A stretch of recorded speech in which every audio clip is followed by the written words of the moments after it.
Já comprou todas as prendas de Natal? Lembrou-se da sua? Estamos a oferecer 40 passes anuais da Zone e um deles pode ser seu. Assine hoje até 55% de desconto e habilite-se a ganhar. Tudo em observador.pt.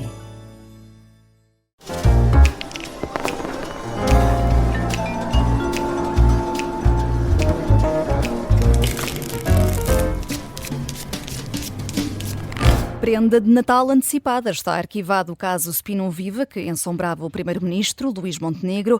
É mesmo assunto encerrado?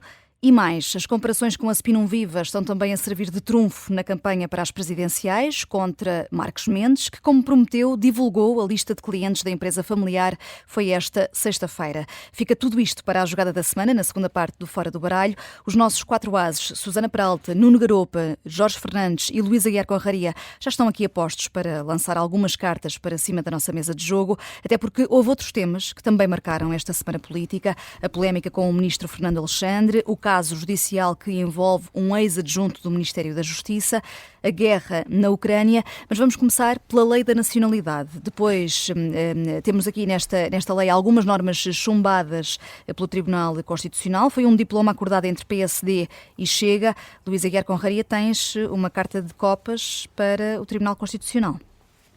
É verdade, portanto, por vários motivos, quer dizer, mas um deles e este é um motivo, na verdade, importante, porque as decisões ou as votações foram quase todas por unanimidade. Quer as votações de que as normas estavam conforme à Constituição, quer as votações que declararam algumas normas inconstitucionais. Só houve um caso que não foi tomado, em que a decisão não foi por unanimidade, mas mesmo esse caso foi apenas com um voto dissidente. Portanto, na prática foi tudo, ou praticamente tudo, por unanimidade. E isso é importante porque retira desta decisão leituras políticas que foram... Portanto, já houve um caso anterior, acho que foi o da lei de imigração, em que houve mesmo acusações, até por parte de alguns juízes, acusações de que os outros juízes estavam a tomar uma decisão política e não constitucional, o que na verdade é um bocado tonto, porque o Tribunal Constitucional é por natureza um tribunal político, não há também como fugir a isto. Mas aqui ficou claríssimo, portanto, e especialmente em altura de campanha eleitoral, é importante que não haja acusações de parcialidade relativamente a juízes do Tribunal. Sendo que, só para os nossos ouvintes também ficarem enquadrados, uma das normas chumbadas foi aquela da perda de nacionalidade para quem comete crimes graves. E essa para mim é a mais importante. Houve outras questões, mas que são se calhar até um bocadinho mais técnicas, mas essa para mim é a mais importante. E isto para mim é um ponto que é essencial e também é bom que se perceba isto. É que isto que foi chumbado não tem a ver com a restrição, não tem a ver com a lei de imigração. A lei de imigração, portanto, a imigração pode ser incrivelmente flexível e ser muito difícil de adquirir nacionalidade. São duas coisas distintas. Relacionadas, obviamente, mas distintas. Isso é por um lado. Por outro lado, mesmo em relação às restrições a adquirir a nacionalidade, isto também não tem a ver com o grau de dificuldade de alguém se tornar português. É perfeitamente, quer dizer, se quisessem exigir que alguém para se tornar português tivesse de estar aqui 20 anos, isso não teria sido inconstitucional. A questão não é essa, não tem propriamente a ver com, pelo menos neste ponto, não tem a ver com restrições ou com a dificuldade de se tornar português. Tem simplesmente a ver com uma coisa que, para mim, é muito simples, que é que não há portugueses de primeira e de segunda, e que depois de alguém se tornar português, é português, acabou-se. Como aos outros. E isso, para mim, ainda mais de uma votação por unanimidade, é para mim um princípio essencial. Portanto, é mesmo o princípio da igualdade aqui explanado e teria muitas dificuldades em aceitar um Tribunal Constitucional que não tivesse votado desta forma. Portanto, as minhas copas para o Tribunal Constitucional por isto. E volto a dizer, eu sou a favor de regras menos restritivas. Por exemplo, eu não consigo, acho que é um bocadinho tolo que alguém que esteja aqui há muitos anos em Portugal a trabalhar e que viva aqui, que pague impostos aqui, que desconte aqui, que beneficie dos nossos serviços e tem alguns deveres, naturalmente, que tenha mais dificuldades em se tornar português do que alguém cujo avô emigrou e saiu de Portugal e, portanto, já há 2 gerações que não vivem em Portugal e que está emigrado, mas porque o avô era português, esta pessoa é português de origem, pode muito facilmente adquirir a nacionalidade portuguesa, quando, na verdade, se calhar já nem sabe a língua e já pouco tem a ver connosco, simplesmente dá-lhe jeito de ter um passaporte português. Portanto, eu não percebo isto. Mas isto é uma coisa que é perfeitamente possível discutir e entramos no âmbito de ter opiniões diferentes, é saudável e podemos sentar à mesa e chegar a um acordo. Agora, a partir do momento em que é português, português. Acabou-se. Sendo que, e não resisto também a chamar-te rapidamente Nuno Garopa, porque em 3 de 4 normas, como estávamos aqui a falar, o chumbo foi por unanimidade, uma decisão tomada por 11 juízes, faltam ainda aqueles 2, que tens lembrado sempre aqui no Fora do Baralho, mas neste caso nem iria mudar a decisão final. Na verdade faltam 3, porque uma das juízas já está com o seu mandato caducado, simplesmente aguarda a substituição. Agora, a questão é que não sabemos se fariam ou não fariam diferença, é igual. Agora, a responsabilidade disso cabe à AD e ao Primeiro-Ministro, e aqui há que reconhecer que a AD e o Primeiro-Ministro também não fizeram desta vez o espetáculo que fizeram da outra vez quando foi da imigração, e portanto, nesse sentido, acho que a AD percebe que é sua responsabilidade a forma como tudo isto se desenrolou. Vamos agora passar para outra carta. O ministro Fernando Alexandre apresentou esta semana o Plano de Ação Social para o Ensino Superior e fez umas declarações sobre a degradação das residências universitárias. Deram muito que falar essas declarações. Jorge Fernandes, é a tua carta. Foi gafe, foi erro político, o ministro explicou-se mal ou as declarações é que foram descontextualizadas? Olá, Vanessa. A última opção, claramente, as declarações foram descontextualizadas. O Fernando Alexandre deve estar a fazer alguma coisa muito bem e deve andar a incomodar muita gente, porque já não é a primeira vez que há uma tentativa de evidente linchamento público. E esta semana isto passou todos os limites. E eu aqui culpo de igual maneira políticos e jornalistas. O PC, o PS e o Bloco tentaram criar um facto literalmente a partir do nada. E os jornalistas, em vez de fazerem o seu papel, limitaram-se a servir de câmara de eco dos políticos e, em vez de verem a declaração integral do ministro, que estava totalmente disponível para quem quisesse ver, continuaram a fazer perguntas completamente tontas. Eu vi o Fernando Alexandre a ir a várias televisões e a primeira pergunta que lhe faziam era: então acha que os pobres degradam as residências? Quando não era nada disso que ele tinha dito. Aquilo que ele disse é do mais elementar bom senso e está completamente estudado. Os serviços públicos só funcionam bem quando a classe média alta os utilizam de forma tão intensa, ou pelo menos quase tão intensa como a classe média baixa e os pobres. Porque ao contrário dos pobres, infelizmente, a classe média alta tem um capital social, simbólico e político que faz com que as suas reivindicações cheguem de forma mais eficaz aos políticos. E eu vou dizer isto de uma forma um bocadinho mais básica, que é para o Dr. Eurico Brilhante Dias, a ver se ele consegue perceber. Quando a classe média alta se queixa, digamos assim, os políticos ouvem as suas queixas e corrigem as políticas públicas. Enfim, aqui, no caso das residências de estudantes, é muito simples de perceber. Se elas fossem utilizadas não só pelas classes mais desfavorecidas, mas também pelas classes médias e médias altas, digamos que os políticos mais rapidamente teriam incentivos eleitorais para melhorarem as condições que as residências oferecem. E o Fernando Alexandre disse isso mesmo, incorporado num plano maior, que eu confesso, nem prestei grande atenção, de reforma da ação social universitária. Que de resto, infelizmente, isso eu lembro-me, enfim, dos tempos que andava na universidade, aquilo era preciso, não sei agora como é que é, mas era preciso ser mesmo um desvalido, infelizmente, para conseguir ter apoio do Estado e, portanto, infelizmente as coisas, estas desigualdades persistem. E eu espero que o Dr. Brilhante Dias tenha percebido agora com esta minha pequenina explicação, e se ele não quiser, se não tiver percebido, manda um e-mail para fora do baralho, e nós aqui, que somos 4 académicos a sério, e não vamos fazer umas perdinhas à política de vez em quando, arranjamos um bocadinho e fazemos uma bibliografia de referências académicas para lhe explicar aquilo que o Fernando Alexandre explicou, que é absolutamente o beabá em ciências sociais. Já agora recordo o e-mail do Fora do Baralho, que é foradobaralho@observador.pt. Não vá, o líder parlamentar do PS, querer escrever-nos. Vamos passar para a carta da Susana agora. O presidente do Conselho Europeu, António Costa, tinha avisado que a cimeira desta semana ia ser longa e foi. Lá se chegou a uma decisão, um apoio de 90 mil milhões de euros para a Ucrânia, mas afinal, Susana, sem recorrer aos ativos russos congelados na Bélgica, e esta era a opção A, o plano A. A decisão a que se chegou é boa, má? É a decisão possível? Qual é a tua avaliação? Quer dizer, não, era a opção A, porque na verdade havia um marketing gigantesco, um lobbying gigantesco do chanceler alemão e da presidente da Comissão Europeia, também ela alemã, para ir pela opção dos ativos russos congelados, não é?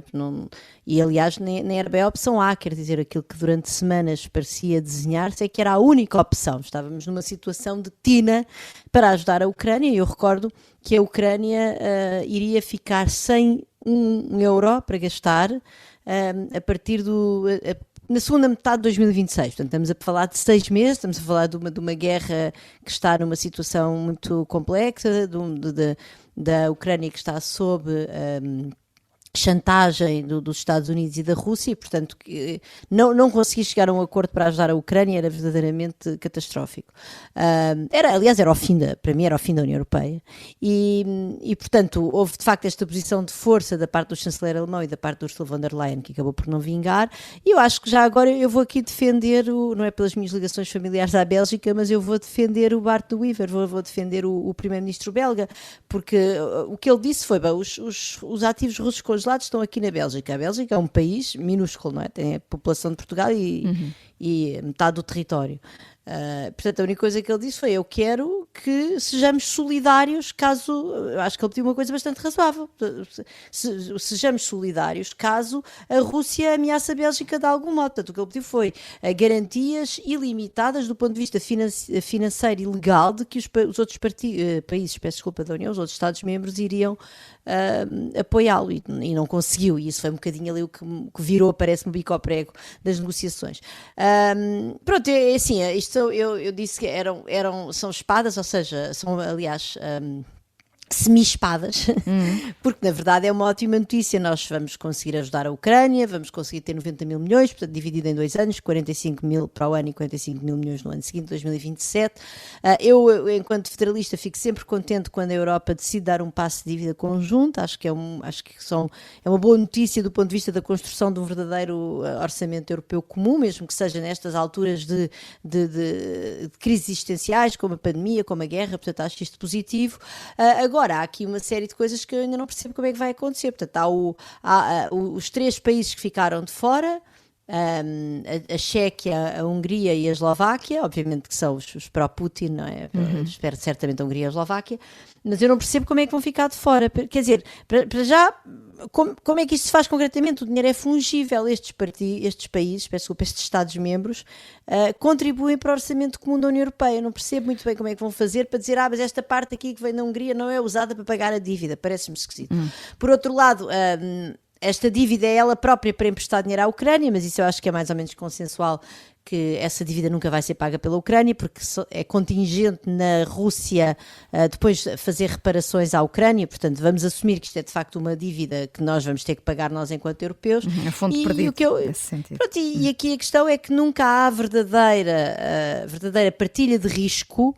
Quando há, quer dizer, a dívida comum já é uma boa forma de nós partilharmos risco na União. Agora, a verdadeira forma de partilha de risco é no dia em que a União tiver uma fonte qualquer de impostos federais, porque senão nós vamos estar sempre a pagar isto com as contribuições individuais de cada Estado-membro, com aquelas negociações infinitas para o quadro financeiro plurianual, e isso incorpora-se no risco da dívida. Quer dizer, quem vai emprestar dinheiro à União vai perceber isso. Mas enfim... Daí as tuas semi-espadas é por não haver os tais impostos europeus. E também porque é isto sempre à 25ª hora, não é? Foi preciso o António Costa dizer ninguém daqui sai sem um acordo, e o Zelensky a dizer, meus amigos, isto é a capitulação, se vocês não... Pronto, mas lá conseguimos, e isso é bom, e a Europa vai em frente. Eu acho também que é uma boa notícia, e estou natalícia. Estás com esse espírito. Nuno, vamos voltar agora aqui a Portugal. A tua carta é de paus para o Sistema de Informação do Estado no caso do antigo adjunto do Ministério da Justiça. Estamos a falar de Paulo Abreu dos Santos, o advogado de 38 anos que é suspeito de 572 crimes de pornografia, 2 de abuso sexual de crianças e está, nesta altura, em prisão preventiva. Se escolhe os paus, é porque o Sistema de Informação falhou? Parece-me evidente, e eu queria dizer que é uma história horrível, não quero falar da história horrível, mas que se insere noutras histórias anteriores, menos horríveis e com muito menos contornos horríveis como esta história, mas levanta questões que infelizmente não vi nem a comunicação social, nem sequer os partidos políticos, porque tentaram transformar isto nas redes sociais num problema PIS-AD, que não tem nada a ver. Duas questões fundamentais. Se é verdade o que dizem vários jornais, televisões e rádios, que já havia boatos, suspeitas, insinuações prévias a ser nomeado para o governo, como é que alguém é nomeado para um lugar no Estado português, nos ministérios, com acesso a dados confidenciais do Estado português, sem qualquer processo de verificação por parte dos sistemas de informação do Estado? Portanto, a minha conclusão é que em Portugal não há aquilo que se diz em inglês background checking e clearance. As pessoas não são sujeitas a nenhum controle e escrutínio pelos serviços de informações do Estado quando são nomeados assessores de ministros. Mas mais grave do que isso é, mais uma vez, os computadores do Estado e a rede informática do Estado foi usada para cometer crimes horríveis e, pelos vistos, os serviços de informação do Estado só 2 anos depois é que souberam quando o FBI os contactou e disse que há um IP do Ministério da Justiça português metido nisto. Mas como é que é possível aceder a sites proibidos? Como é que é possível usar computadores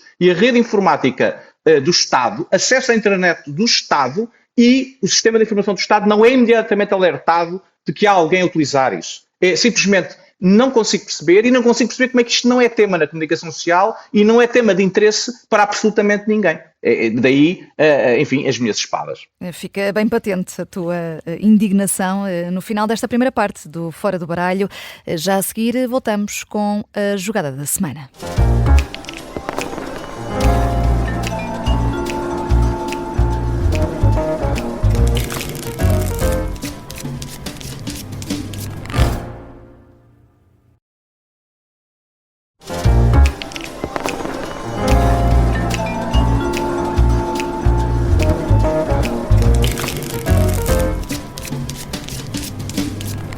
É daqueles jogos em que, à partida, já se sabe o vencedor. Luís Montenegro pode respirar de alívio com o arquivamento da averiguação preventiva à empresa familiar. A Spinum viva está, Spinum morta, estará mesmo. O Primeiro-Ministro está juridicamente a salvo, mas e no plano político? É para isso que aqui temos os nossos 4 ases, Susana Peralta, Luísa Guiar Conraria, Jorge Fernandes e Nuno Garopa, para mais uma jogada da semana no Fora do Baralho. Antes de irmos à parte política, Nuno, queres olhar mesmo para as consequências judiciais desta decisão de arquivamento? Queres assumir aqui, perante os 3 ases, a Joker e os ouvintes, que te enganaste? É isso?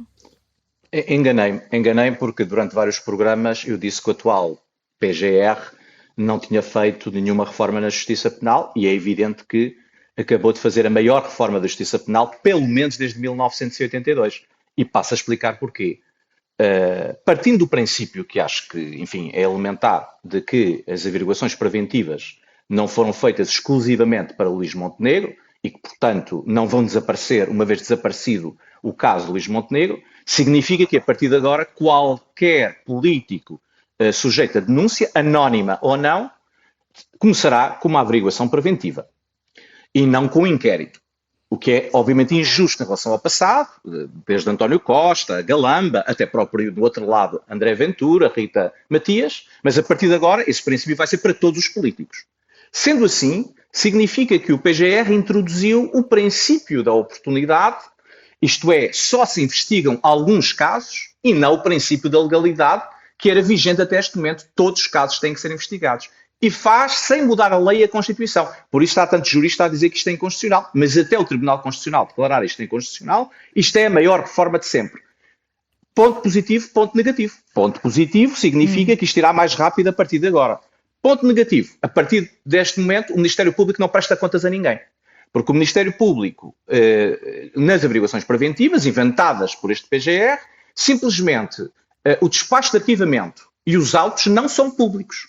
E não são públicos, não é só para nós público, não são públicos para o próprio PGR, que disse que, como pediu escusa, não sabe o que está no despacho de arquivamento, não sabe o que está nos autos, portanto, o PGR não sabe, o Conselho Superior do Ministério Público não sabe e, portanto, a Assembleia da República não vai saber. Portanto, a partir deste momento, o Ministério Público, sempre que arquivar uma averiguação preventiva, não presta contas a ninguém. Exatamente. Para mais, quando, segundo notícias que estão na imprensa, a atual Procuradoria-Geral da República já está em violação da Lei de Política Criminal porque não submeteu em tempo útil à Assembleia da República a prestação de contas que é suposto submeter segundo essa lei. Portanto, a partir deste momento, temos de facto um novo processo penal em Portugal para os políticos, que vai mais rápido, mas sempre que houver arquivamento, ninguém sabe porque é que foi arquivado, o que é que foi investigado e o que é que consta do despacho de arquivamento.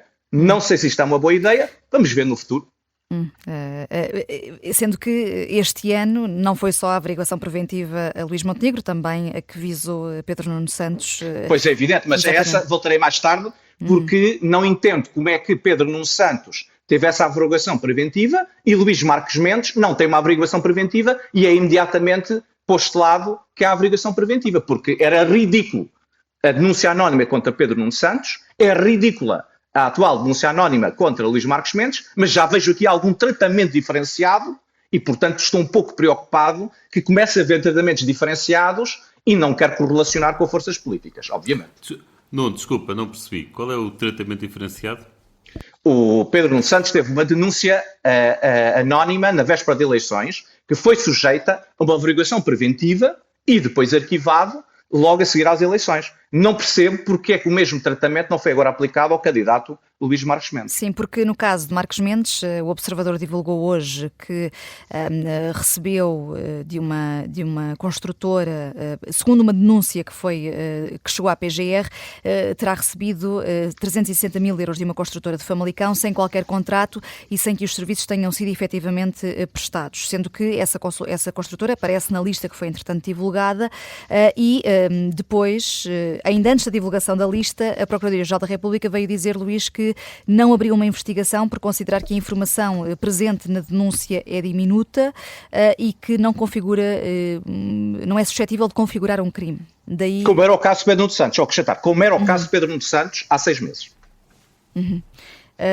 Enfim, já que estamos já a falar do caso de Marques Mendes, se calhar podemos ir já aí. É que o caso de Pedro Nuno Santos era verdadeiramente ridículo, não é? Era uma casa que ele tem no Alentejo e tinha a ver não era mais que isso, era abrir uma coisa que já tinha sido objeto de inquérito e tinha sido arquivado. E tinha sido arquivado. Com uma oferta da família da mulher e da família dele que tinham ajudado a comprar uma casa de férias no Alentejo. Aquilo era uma mão cheia de absolutamente nada. Pedro Nuno Santos nunca escondeu as suas origens sociais. Nós depois podemos ter uma opinião, e eu tenho, sobre o imposto de heranças, situações e tal, mas não é disso que estamos a falar. E agora, realmente eu tenho de concordar com o Nuno na questão da duplicidade de critérios, não é? Luís, depois de teres ouvido estas explicações, também vês aqui, de facto, critérios diferenciados? Eu não percebo nada disto, peço desculpa. Vamos chamar então o Jorge Fernandes. Isto foi. Não há nenhum programa de comentário onde se diga isto com tanta... Eu posso dizer a mesma coisa, eu aqui só falo de política. Portanto, o Nuno sabe muito melhor destas coisas, dos detalhes jurídicos, etc., do que eu. Quer dizer, do ponto de vista político, parece-me evidente que há uma duplicidade de critérios. É uma avaliação objetiva.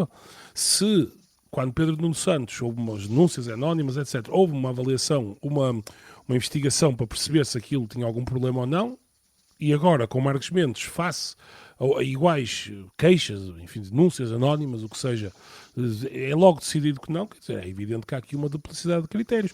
E não sei se posso falar já agora de Marques Mendes, destas questões todas que têm estado a surgir.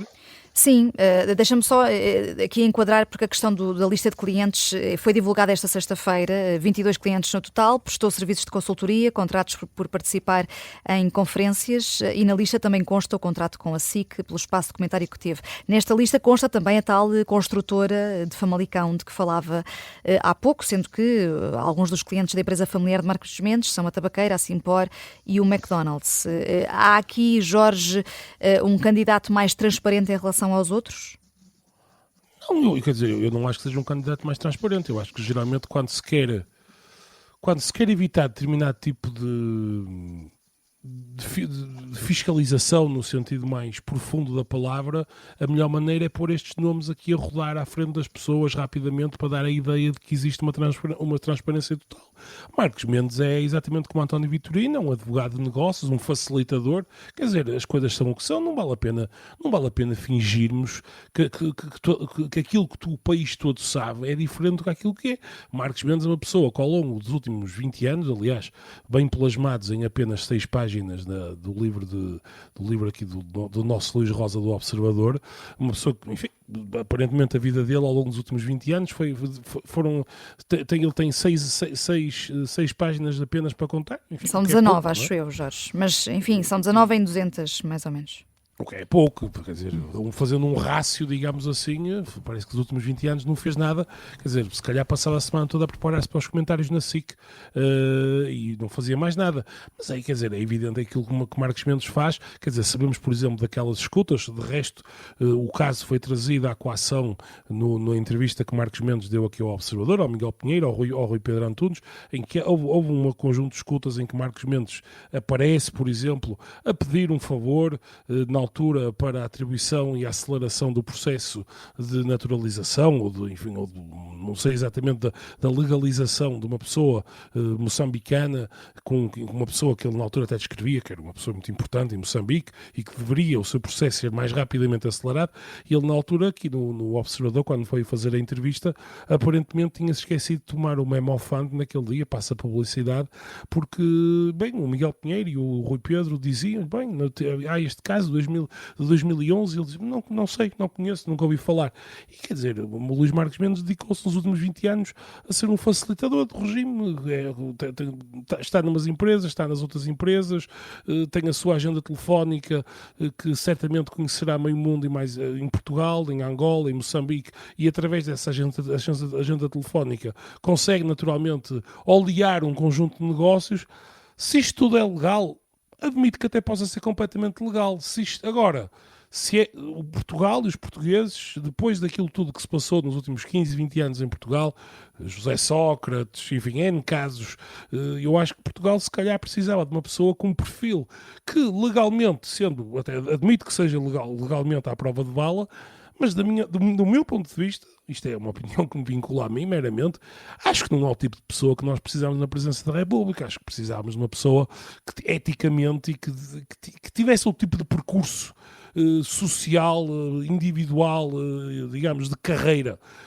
Quer dizer, porque é impossível, nós nunca teremos a certeza se estas empresas todas que trabalharam com quem Marcos Mendes trabalhou e que lhe pagaram, enfim, presumo que não um pouco dinheiro ao longo dos últimos 20 anos, que tipo de acesso é que, como dizem os americanos, que é o pay to play, não é? Quer dizer, que tipo de acesso é que este tipo de empresas vão ter, em especial, à presidência da República, a determinado tipo de cargos no poder político, caso Marcos Mendes seja eleito. E, portanto, por muito que ele, é evidente que já não há qualquer tipo de contrato legal e que ele já não estará a trabalhar para elas, mas quer dizer, sinceramente, é isto que Portugal consegue produzir como elite política para conseguir concorrer a um cargo de presidência da República? Bem, eu, na minha opinião, acho pouco, acho curto e acho que devia ser outra coisa, mas enfim, os portugueses pronunciar-se-ão. Entretanto, depois de divulgar a lista com os 22 clientes desta empresa familiar, Marcos Mendes marcou uma conferência de imprensa e os jornalistas pensaram que era o candidato que ia falar, mas depois quem falou foi Miguel Poiares Maduro, antigo ministro do PSD, que faz parte da Comissão Política da candidatura.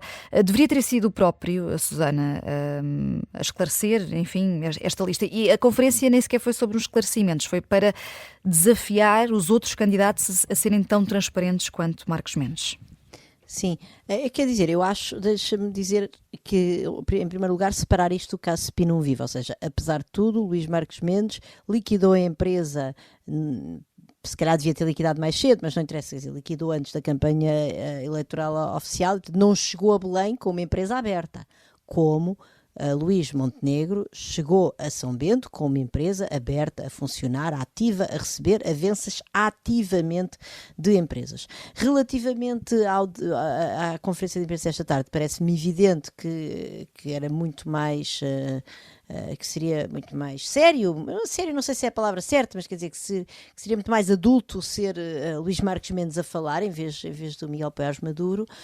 E depois também não percebi muito bem esse desafio à transparência, porque quer dizer, ali há pessoas com percursos profissionais muito diferentes, ou seja, Luís Marques Mendes é um advogado que de facto tem estas características quando és advogada que trabalhas neste âmbito de ajudar empresas e indivíduos a colocar, enfim, a fazer negócios, a definir os termos contratuais desses negócios, tem as características da tua atividade profissional, que aliás, muito semelhante neste caso, aí já se aproxima mais do caso de Luís Montenegro, mas é uma atividade profissional que é muito diferente de outros candidatos que não têm, quer dizer, que não prestam serviços a empresas.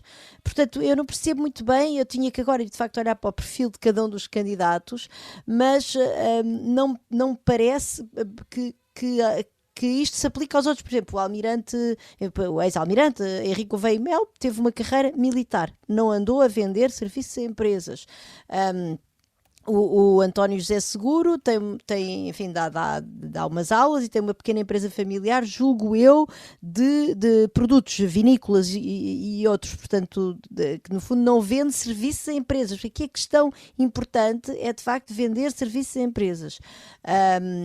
André Ventura é um político, portanto, eu acho que fiquei um bocadinho perplexa com essa pergunta, porque eu não sei quem são os outros candidatos. Estou a falar agora dos candidatos que estão mais no topo os principais, não é? Aqueles que têm nas sondagens uma maior projeção de voto.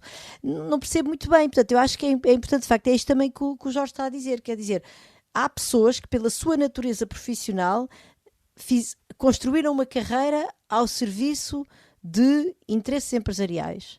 E eu acho que eu realmente saúdo. Susana, deixa-me só dizer uma coisa. Isso não tem mal nenhum, porque senão depois vem sempre o velho argumento de que, bem, quem tem uma carreira, não tem problema absolutamente nenhum fazer isso. Agora, depois nós, como eleitores, temos que avaliar se é esse perfil que achamos ser o perfil mais adequado para estar à frente do Estado. Eu ia saudar, apesar de tudo, o gesto de Luís Marques Mendes de facto ter liquidado a empresa e ter agora revelado a lista de clientes. Agora não é algo que seja possível fazer a todos os outros, porque nem todos os outros têm uma atividade profissional da mesma natureza. Sendo que depois há os clientes de quando prestou serviços como consultor da Abreu Advogados. Essa é outra coisa. O que foi divulgado hoje são os clientes da empresa familiar de Marques Mendes. Só para ficar... Sim, muito bem. Sim, obrigada por essa precisão, Vanessa. Temos aqui, Luís, começa a ser um hábito as campanhas eleitorais ficarem marcadas por suspeitas do foro judicial? Quer dizer, desculpa, Vanessa, até agora não vi nenhuma suspeita do foro judicial. Dizer, enfim, denúncias que chegam... Não há nada de relevante. Denúncias que chegam à Procuradoria-Geral da República e que depois acabam por marcar o tom da campanha, digamos assim. Eu acho que isto é tudo absolutamente inútil. Acho que todas as pessoas percebem perfeitamente o perfil de Marques Mendes, que o Jorge já descreveu, que não é crime, que António José Seguro nunca o poderia ter feito, porque quando o PS estava no governo ninguém gostava dele, portanto a sua lista de contactos no governo PS funcionaria contra quem pedisse a António José Seguro para fazer contactos, mas isto é só uma piada, não pretende ser mais nada do que isso, portanto não levem isto a sério, por favor. Portanto, toda a gente sabe que ele é um advogado de negócios, toda a gente sabe que ele facilita e que ajuda as empresas, e portanto que usa a sua agenda do telefone, digamos assim. Aliás, tal como penso eu que nas eleições legislativas anteriores, toda a gente votou percebendo perfeitamente o que era a Spinum Viva e percebendo perfeitamente que Montenegro manteve aberta e depois a passou para os filhos e por aí fora, que era para continuar a faturar. Toda a gente percebeu isso. Sim, Luís Montenegro foi reeleito. Sim, está bem, mas... Não teve, ou seja, não teve reflexos, o facto de ter sido tema de campanha não teve... Não, isso nunca sabes, não é? Não sabes se ele não teria tido 80% se não tivesse sido o caso. Sim, mas não teve reflexos no sentido de não ser reconduzido como primeiro-ministro, nesse Pronto, sentido. isso não teve e pronto, mas a avaliação política está feita e as pessoas decidiram como decidiram. Portanto, no caso do Montenegro, a avaliação política foi feita pelos portugueses, está feita, está arrumada, não vale a pena estar sempre a trazer o assunto e agora a avaliação judicial também já está encerrada com este inquérito preventivo. Portanto, se houver alguma novidade, que haja. Aqui no caso de Marcos Mendes, não há nada, quer dizer, o que há é aquilo que já toda a gente sabe. Obviamente que ele é um advogado de negócios, portanto, obviamente tem uma carteira de clientes importantes. Toda a gente sabia que ele trabalhava para a SIC, pronto. E toda a gente sabia, ou podia não saber concretamente que ele trabalhava nesse escritório Abreu Advogados. Eu não sabia, mas toda a gente sabia que ele trabalhava em escritórios de advogados importantes. Portanto, em escritórios importantes, quero dizer. E, portanto, olha, acho que estamos a discutir aqui coisas muito pequenas. E já estamos quase a terminar, mas Nuno Garopa, o facto de Luís Marcos Mendes divulgar esta lista de clientes, enfim, é um assunto encerrado? Muda-se agora o tema de campanha ou ainda vai dar que falar? Não, eu acho que aqui há duas questões, como dizia o Luís e o Jorge insistiram, quer dizer, há uma questão que tem a ver com transparência e, portanto, temos um primeiro-ministro que é angariador de clientes e temos um candidato presidencial que é angariador de clientes. Compete aos eleitores decidir se gostam ou não gostam disso. Isso é uma questão política.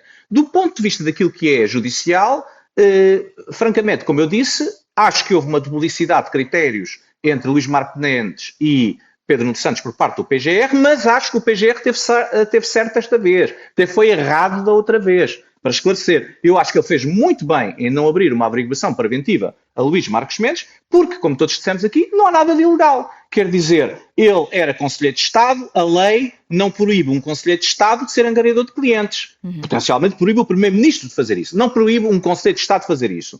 A lei que poderia criar problemas de legalidade ao que ele fez foi aprovada há 3 dias. Ele fechou a empresa há 9 meses. Portanto, ele não pode ser penalizado por uma lei que não estava em vigor quando ele exerceu essa atividade, ao contrário do Primeiro-Ministro, que se socorreu de uma lei posterior à sua atividade, mas que era o regime jurídico mais favorável, para não ter a averiguação preventiva transformada em inquérito. Desse ponto de vista, sinceramente, acho que o PGR teve bem desta vez, não teve bem com Pedro Nuno Santos. Em relação a este tema, eu penso que está esgotado, a não ser, claro, que seja agora uma trica de campanha. E a campanha agora vai começar a aquecer. Estamos a um mês das eleições presidenciais de 18 de janeiro. A Susana Peralta ainda vai voltar a estar fora do baralho no domingo às 8h45 da manhã para responder a perguntas ou provocações dos ouvintes. Escreva-nos para foradobaralho@observador.pt ou pelo WhatsApp para o 91002 4185. Pode enviar também mensagem de áudio que nós gostamos sempre de ouvir. Estamos, como sabe, também sempre em podcast e de volta com os 4 ases na próxima semana com prendinhas de Natal. Eu sou a Joker Vanessa Cruz. Até lá.